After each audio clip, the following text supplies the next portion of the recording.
Hi అండి, అందరికీ నమస్కారం. ఆంధ్రప్రదేశ్ ఓపెన్ స్కూల్లో ఎవరైతే ఓపెన్ 10th మరియు ఓపెన్ ఇంటర్ కట్టారో ఇంటర్ వాళ్ళకి ఆల్రెడీ ఎగ్జామ్స్ అనేవి జరుగుతున్నాయి. 10th వాళ్ళకి మనకి మార్చి 15 నుంచి ఎగ్జామ్స్ అన్న విషయం తెలిసిందే.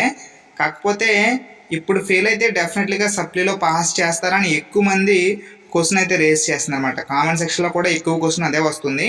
అన్న ఇప్పుడు నేను ఎగ్జామ్స్ అయితే బాగా రాయట్లేదు, కొంచెం సప్లీలో అన్న పాస్ చేస్తారా అని అడుగుతున్నారు. అలాగే ఓపెన్ ఇంటర్ ఎగ్జామ్స్ ఇంత కష్టంగా జరుగుతుంటే ఓపెన్ 10th వాళ్ళ పరిస్థితి ఏంటి అని చెప్పేసి అడుగుతున్నారు అన్నమాట. దీనికి సంబంధించి ఈ వీడియోలో మనం ఆన్సర్స్ చూద్దాము. అసలు ఎగ్జామ్స్ ఎందుకన్నా ఇంత ఘోరంగా జరుగుతున్నాయి అనే విషయాలు కూడా చూద్దాం అన్నమాట. ఇక ఓపెన్ ఇంటర్కి సంబంధించి మనకి ఎగ్జామ్స్ అనేవి జరుగుతున్నాయి. ఇంకొక 2-3 ఎగ్జామ్స్ కంప్లీట్ అయితే మీకు ఇంటర్ ఎగ్జామ్స్ అనేవి కంప్లీట్ అయిపోతాయి. రెగ్యులర్ వాళ్ళతోనే కలిపి రాసినప్పటికీ కూడా మీకు వేరు సెంటర్లో వేయడం వల్ల కొంతమందికి బెనిఫిట్ అయితే ఉంది, మరి కొంతమందికి బెనిఫిట్ ఉన్నా లేకున్నా ఒకలాగా ఉందన్నమాట. సో చాలామంది ఏంటంటే బాధపడుతున్న విషయం ఏంటన్నా బాబు, రెగ్యులర్ వాళ్ళకన్నా మాకి ఎంత కష్టంగా జరుగుతున్నాయి ఎగ్జామ్స్, కొంచెం రెగ్యులర్ వాళ్ళకే రైట్ ఏమో బాగా జరుగుతున్నాయి, అప్పట్లో కాలేజీలో జాయిన్ అయితే సరిపోదును అనుకుంటున్నారు అన్నమాట.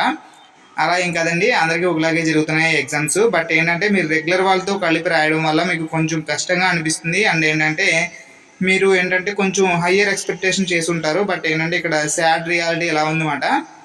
దీని అందరికీ కారణం కూడా మనకి రెగ్యులర్ వాళ్ళతో ఎగ్జామ్స్ జరగడం వల్లే ఇలా జరుగుతుంది. లేదంటే మీకు సపరేట్గా ఎగ్జామ్స్ పెట్టినట్లయితే మీరు బాగానే రాదురు ఎగ్జామ్స్ అనేవి. కానీ చాలామంది ఎక్కువ మంది బాధపడుతుంది ఏంటంటే బాబోయ్ ఇంకెప్పుడు ఓపెన్గా కట్టడం కంటే కూడా రెగ్యులర్గా చదువుకోవడం రైట్ అన్న ఫీల్లోకి వచ్చేస్తున్నారు. బట్ ఇలా జరగడం కూడా మీ మంచికేనండి. ఎందుకంటే ఓపెన్ వాళ్ళకి రెగ్యులర్ వాళ్ళకి ఒక్కసారి ఎగ్జామ్స్ జరగడం వల్ల ఏంటంటే ఈ సర్టిఫికెట్ అనేది కూడా ఇంకా ఎక్కువ అప్పుడు కన్సిడర్ చేస్తారు. కాకపోతే రెగ్యులర్ వాళ్ళకంటే తక్కువగా కన్సిడర్ చేస్తున్నారు. బట్ ఏంటంటే ఇక నుంచి అలా ఏముండదు, వాళ్ళని మనల్ని ఇద్దరిని కూడా ఈక్వల్గానే చూస్తారన్నమాట. సో ఇది మీకు బెనిఫిట్ అయితే చాలా ఎక్కువగా ఉంటుంది. మీరు ఏం బాధపడకండి, ఎగ్జామ్స్ మీదే ఫోకస్ చేయండి, బాగా రాయండి. ఈ 2-3 ఎగ్జామ్స్ కూడా కంప్లీట్ చేసేసుకుని ఇంటర్ అయితే కంప్లీట్ చేసేసుకోండి. రిజల్ట్ కోసం అప్డేట్ లేకపోతే ఓపెన్ ఇంటర్లో ఏం జరిగిన అప్డేట్ తెలియాలంటే మన ఛానల్ని సబ్స్క్రైబ్ చేసుకుని పక్కన బెల్ సింబల్ అయితే యాక్టివేట్ చేయండి. ఇక 10th వాళ్ళ పరిస్థితి ఏంటన్నా అనే విషయం వచ్చినట్లయితే 10th వాళ్ళకి ఇంతకంటే దారుణంగా జరుగుతాయి ఎగ్జామ్స్, మీరు అందరూ గుర్తుపెట్టుకోండి. ఓపెన్ 10th వాళ్ళు రెగ్యులర్ వాళ్ళతో కలిపి రాస్తారన్నమాట ఎగ్జామ్స్. అంటే వాళ్ళు పడిన సెంటర్లోనే వాళ్ళు పడే రూమ్లోనే మీరు పడతారు. కాబట్టి మీరైతే గుర్తుపెట్టుకోండి, మీకు ఇంకా దారుణంగా అయితే ఎగ్జామ్స్ ఉంటాయి. కానీ మీరేం భయపడకండి, మీరైతే ఈజీగా పాస్ అవుతారులే.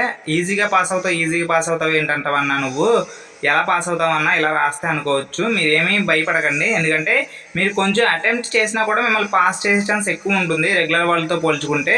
కాబట్టి మీరు అటెంప్ట్ చేయడానికి కంపల్సరీ మీ ఎఫర్ట్ మీరు పెట్టండి. 10th వాళ్ళు ఏంటంటే రెగ్యులర్ వాళ్ళతోనే కలిపి రాస్తారు కాబట్టి మీరు కలిపి రాస్తారు కాబట్టి కొంచెం మీరు భయంగానే ఉండొచ్చు. ఆ భయాన్ని తీసేసి ఇప్పటి నుంచైనా చదవండి. మీకు కరెక్ట్గా 1 వీక్ టైం అయితే ఉంది. ఈ 1 వీక్లో మీరు ఎంత చదవగలుగుతారో అంతా చదవండి. ఇప్పుడు చదివేసి పాస్ అయిపోవాలంటే కష్టమన్నా అని చెప్పేసి అయితే అనుకోకండి. ఎంతో కొంత బుక్ చదివితే మీకు కొంచెం నాలెడ్జ్ అనేది గెయిన్ అవుద్ది. ఏం రాయాలని ఐడియా వచ్చినట్లయితే మీరు పాస్ అయిపోయినట్టే. ఈ ఓపెన్ 10th ఓపెన్ ఇంటర్లో ఏం రాయాలి అనే ఒక ఐడియాని మీరు తెచ్చుకుంటే ఈజీగా పాస్ అవ్వచ్చు అన్నమాట. ఇప్పుడు మెయిన్ క్వశ్చన్కి అయితే వద్దాము. సప్లీలో ఉన్న పాస్ చేస్తారా?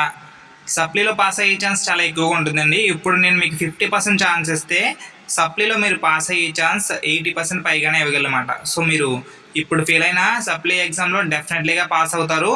ఎటువంటి భయాందోళనకి గురవ్వకండి. సప్లీలో మీరు కంపల్సరీ పాస్ అవుతారు, మీ ఎడ్యుకేషన్ మీరు కంటిన్యూ చేస్తారు. ఓకే, అందరికీ అర్థమైందని అనుకుంటున్నాను. Thank you for watching. Give you more updates, subscribe our channel.